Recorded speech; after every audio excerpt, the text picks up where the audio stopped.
የትግራይ ክልል ጊዜያዊ አስተዳደር ፕሬዝዳንት የነበሩት አቶ ጌታቸው ረዳ ከመቀሌ ተሰደው ወደ አዲስ አበባ መምጣታቸው አይዘነጋም። ከዚያም ከአዲስ አበባ ወደ ዱባይ አምርተዋል። አቶ ጌታቸው ረዳ በዱባይ ለሕክምና እንደሚገኙ ተገልጿል። በዱባይ ቀጥሎ ወዴት ይሄዳሉ? ዋሽንግተን ወይስ አዲስ አበባ አሊያም ወደ መቀሌ ይመለሳሉ? የበርካቶች ጥያቄ ነው። አቶ ጌታቸው ረዳ ዱባይ ላይ ሆነው ቃለ መጠይቅ ማድረጋቸውን ቀጥለውበታል። አቶ ጌታቸው ልገደል ነበር የሚልም አሳዛኝ ታሪክ አጋርተዋል። አሁንም የትግራይ ክልል ፕሬዝዳንት ነኝ ማለታቸው በርካቶችን አስገርሟል። አቶ ጌታቸው ረዳ ወደ አዲስ አበባ የመጡ ሰሞን በአንድ ሳምንት ውስጥ ወደ መቀሌ ይመለሳሉ ማለታቸው አይዘነጋም። ሆኖም ግን በአንድ ሳምንት ውስጥ ይመለሳሉ ያሉት አቶ ጌታቸው ረዳ ሳይመለሱ አስቆጥረዋል። መቀሌ ይመለሳሉ የተባሉት አቶ ጌታቸው ዱባይ ላይ ተገኝተዋል። እናም ዱባይ ላይ ሆኖ ባደረጉት አንድ ቃለ መጠይቅ አሁንም እኔ እስከማውቀው ድረስ የትግራይ ክልል ፕሬዝዳንት ነኝ ማለታቸውን ተከትሎ አንዳንዶች የዱባይ ፕሬዝዳንት እያሏቸው ይገኛል።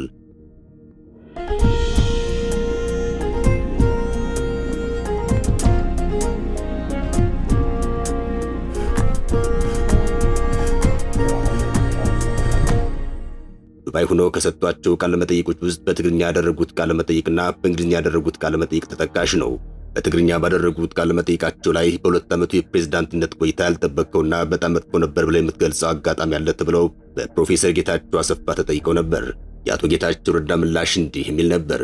አዎ በጣም ያልጠበቁትና መጥፎ ነበር የምለዋለኝ።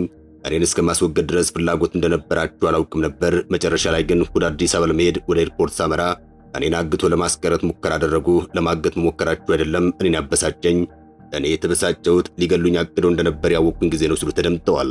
ኋላ ላይ በደረሰኝ መረጃ መሰረት ሁለት የማከብራቸው ወታደር አዛዦች እንዴት አመለጠን? ቀድመን ነበር እኮ ማስወገድ የነበረብን ብለው በቁጭት እንዳወሩ አወቁኝ። ለነገሩ የሚታወቅ ባህሪ ነው። ኦሮሚያ ላይ አለያም ሌላ ቦታ ላይ ታደርግ የነበረውን ትግራይ ውስጥ የማታደርግበት ምክንያት የለም ሲሉ ተደምጠዋል። ኬላ ጥሎ እኔን ለማገት ተልእኮ ተሰጥቶት የነበረው አወጣኝ የተባለ የኮር አዛዥ ነበር ሲሉም ተደምጠዋል። እንዲያውም ኋላ ላይ ተልእኮውን ባለመፈጸሙ አስረውታልም ሲሉ ተደምጠዋል። እኔን ለመግደል ዝርዝር ፕላን ያወጡትን ሰዎች ሳይቀር አውቃቸዋለሁ ሲሉ በትግርኛ ባደረጉት ቃለ መጠይቃቸው ላይ ተናግረዋል። አቶ ጌታቸው ረዳ በመንታ መንገድ ላይ ዕጣ ፈንታቸውስ ምን ይሆን? አቶ ጌታቸው ረዳ በፌዴራል መንግስቱም በደብረጽዮን ቡድንም ጥያቄ ይቀርብባቸዋል። የፌዴራል መንግስቱ በአቶ ጌታቸው ረዳ ላይ የሚያቀርቡት ጥያቄ አንደኛ የፌዴራል መንግስቱ በህወሓትና በትግራይ ጊዜያዊ አስተዳደር ላይ በቀዳሚነት ከሚያነሳቸው ቅሬታዎች መካከል የፕሪቶሪያውን ስምምነት ለጊዜ መግዣ የተጠቀማችሁበት ነው የሚል ነው። ሁለተኛውና ወሳኙ ጥያቄ ደግሞ ትጥቃችሁን ለመፍታት ፍላጎት የላችሁም፣ ሰራዊታችሁን ማጠናከር ነው የምትፈልጉት የሚል ነው። ሶስተኛ የፌዴራሉ መንግስት ጥያቄ ከኤርትራና ከሌሎች የውጭ ኃይሎች ጋር በመተባበር መንግስት ለመጣል እያሴራችሁ ነው የሚል ወቀሳ ይገኝበታል። የፌዴራል መንግስት ቅሬታና ስጋት አሁንም እንደቀጠለ ይገኛል። አቶ ጌታቸው ረዳ የደብረጽዮን ቡድን ከኤርትራ ኃይል ጋር በመተባበር ወደ 4 ኪሎ የመምጣት ፍላጎት አለ በማለት በግልጽ ሬት ሚዲያ ላይ ቀርበው ተናግረውታል።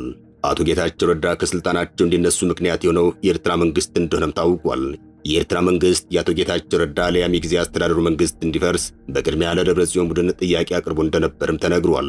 በሌላ በኩል ለአቶ ጌታቸው ረዳ የደብረጽዮን ቡድን የሚያቀርብላቸው ክስና ጥያቄ ደግሞ እንዲህ የሚል ነው። አንደኛ የፕሪቶሪያ ስምምነት አልተፈጸመም፣ ሁለተኛ ህወሓት ህጋዊ ሰውነት መልሶ አላገኘም፣ ሶስተኛ ተፈናቃዮች ወደ ቀያቸው አልተመለሱም፣ አራተኛ አማራና ኤርትራ ኃይሎች ከትግራይ ክልል ለቀው እንዲወጡ አልተደረገም የሚል ጥያቄ ያቀርባሉ።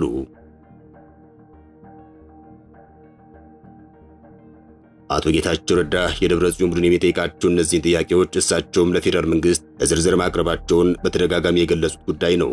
አቶ ጌታቸው ረዳ በቅርቡ በይፋ ባሰራጩት መልእክት ላይ የደብረጽዮን ቡድን ለመሬትና ለሰሊጥ ነው የሚፋለመው በማለት ከሰዋል። ባለፉት 20 ቀናት በትግራይ ተፈጥሮ ያለው ከፍተኛ የፖለቲካ ትርምስ ኋላ ቀሩ ቡድን ባለፉት 2 ዓመታት የስልጣን ወይም የሞት ሽረት ሴራው ወደ መጨረሻ ምዕራፍ እንዲዳረስ አድርጎታል። ከዚህ በፊት ጥሩ ታሪክ የነበራቸው አንዳንድ ታዋቂ ግለሰቦችም ሳይቀሩ ስርዓቱን ወደማይገባው ተግባር አሰማርቶ ታሪካቸው እንዲጨቀይ አድርጎታል ያሉት አቶ ጌታቸው የደብረጽዮን ቡድን አሁንም ቢሆን ስለ ተፈናቃዮች መመለስ፣ ስለ ምዕራብ ትግራይ መሬት ተሳስቶ አያነሳም፣ አጀንዳውም አይደለም። ምዕራብ ትግራይ ሲባል ሰሊጥ የሚዘረፍበት መሬት እንጂ ተፈናቅሎ የሚሰቃይ ህዝብ አያሳስበውም። የቡድንና አሽከሮቹ በልማቸው ሆነ በእውናቸው ያለቀቋቸው 2 አጀንዳዎች ካሉ መሬት መውረድና ስልጣን መያዝ ብቻ ናቸው የሚል ክስ አቅርበዋል። የትግራይ ክልል ከ270 ሺህ በላይ ሰራዊት እንዳለ የጠቀሱት አቶ ጌታቸው ይህ ሰራዊት የህዝብ አገልጋይ መሆን ቀርቶ ለአንድ ቡድን ብቻ ማገልገሉ ያሳዝነኛል ማለታቸውም ብዙዎችን አስገርመዋል። አቶ ጌታቸው ወደ ዱባይ ለሕክምና አምርተዋል የሚል መረጃ ወጥቷል። ወደ ዱባይ ለሕክምና የወጡት አቶ ጌታቸው ረዳ በርካታ ቃለ መጠይቅ በዱባይ አድርገዋል። የትግራይ ክልል ጊዜያዊ አስተዳደር አሁን ምን ነኝ ሲሉም ተደምጠዋል። አቶ ጌታቸው ረዳ ይበሉ እንጂ ኢቢሲ በጠቅላይ ሚኒስትር አብይ አህመድ ስም ለአቶ ጌታቸው ረዳ የሹመት ደብዳቤ እንድትጻፈ ተደርጎ የተቀነባበረ ሐሰተኛ ደብዳቤ በማህበራዊ መገናኛ ብዙሃን እየተሰራጨ ይገኛል። ይህ ደብዳቤ ሐሰተኛ ነው ሲል መዘገቡ ይታወሳል። መጋቢት 27 2017 ዓ.ም እንደተጻፈ ተደርጎ የተቀነባበረው ይህ ሐሰተኛ ደብዳቤ አቶ ጌታቸው ረዳ የትግራይ ክልል ጊዜያዊ አስተዳደር ርዕሰ መስተዳድር ሆነው እንዲቀጥሉ መሾማቸውን ይመለከታል የሚል ርዕስ አለው። በጠቅላይ ሚኒስትር አብይ አህመድ የሚሰጡ ሹመቶች ይፋ የሚደረጉት በጠቅላይ ሚኒስትሩ ጽሕፈት ቤት ኦፊሴላዊ የማህበራዊ ትስስር ገጽ ቢሆንም እስካሁን የወጣ መግለጫ ለመኖሩን አረጋግጠናል ሲል ኢቢሲ ዘግቧል። ጠቅላይ ሚኒስትር አብይ አህመድ ቀጣዩን የትግራይ ክልል ጊዜያዊ አስተዳደር ፕሬዝዳንት ለመምረጥ ህዝቡ በኢሜል ጥቆማ እንዲሰጥ ጥሪ ማቅረባቸው ይታወሳል። አቶ ጌታቸው ግን አሁንም ፕሬዝዳንቱን ነኝ ሲሉ ከዱባይ ተናግረዋል።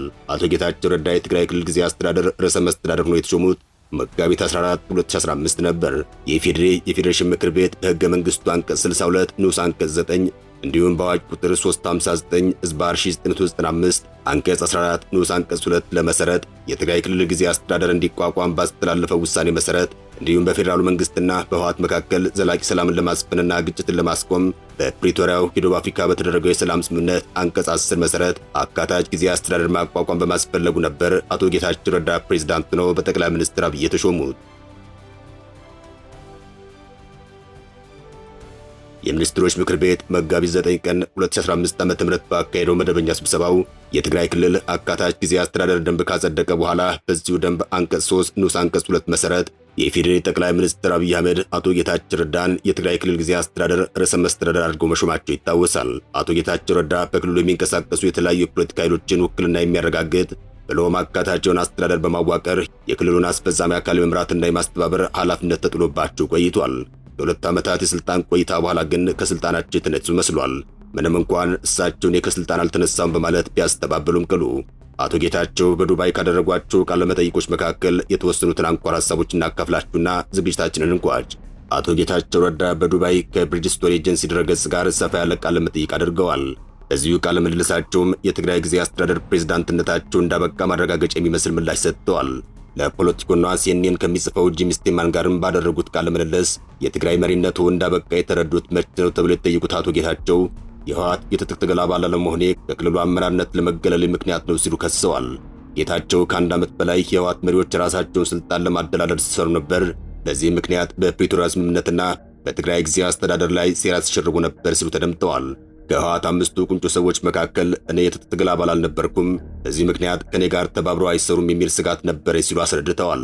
እነዚህ በጦርነቱ ጉልህ ሚና የነበራቸው የህወሓት አመራሮች የሰላም ስምምነቱ ስልጣናቸውን እንደገፈፈ አድርጎ ቆጥረውታል። ጦርነቱ በሺዎች የሚቆጠሩ ሰዎችን ህይወት ቢቀጥፍም ለነሱ ከትግራይ የወደፊት ዕጣ ፈንታ ይልቅ ያሳሰባቸው በስልጣን ላይ መቆየታቸው ነበር ሲሉም ተደምጠዋል። ልዩነቱ የሰላም ስምምነቱን የትግራይ ህዝብ ለመጠበቅ አስፈላጊ እርምጃ አድርገው በሚመለከቱና እንደ ክደት በሚቆጥሩት መካከል ነው ሲሉም ተደምጠዋል።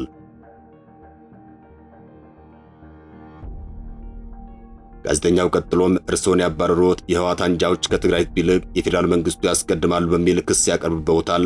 ስለዚህ ምን መልስ አለዎት የሚል ጥያቄ ያነሳላቸው ሲሆን አቶ ጌታቸውም ለዚህ ጥያቄ ግብዝነት ነው የሚል ምላሽ ሰጥተውበታል።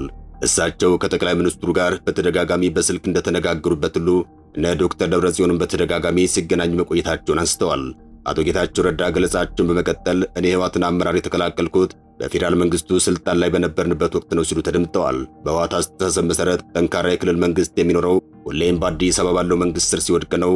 እነሱ ማዕከላዊ መንግስትን በተቆጣጠሩበት ወቅት ክልሎች እንደፈለጉ ያዙ ነበር ያሉ ሲሆን ያኔ ህወሓት በስልጣን ላይ በነበረበት ጊዜ ክልሎች ያጋጠማቸው ከነበረው ፈተና ጋር መጋፈጣቸውን አስረድተዋል።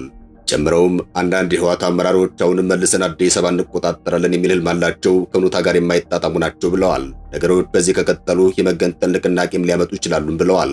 ጋዜጠኛው በመቀጠል እርስዎ ደግሞ እነሱን ከኤርትራ ጋር ተባብረዋል ብሎ ይከሳሉ፣ ለዚህ ምን ማስረጃ አለዎት ሲል ጠየቃቸው። አቶ ጌታቸው ከጅምሩ በጊዜያዊ አስተዳዳሪነት እንደተመደቡ ከኤርትራ ጋር ግንኙነት የጀመርኩት ነው የነበርኩ። ይህን ያደረኩትም እነሱን ለማስደሰት ሳይሆን ትግራይን ከክልላዊ ግጭት ለመከላከል ነበር ሲሉ ተደምጠዋል።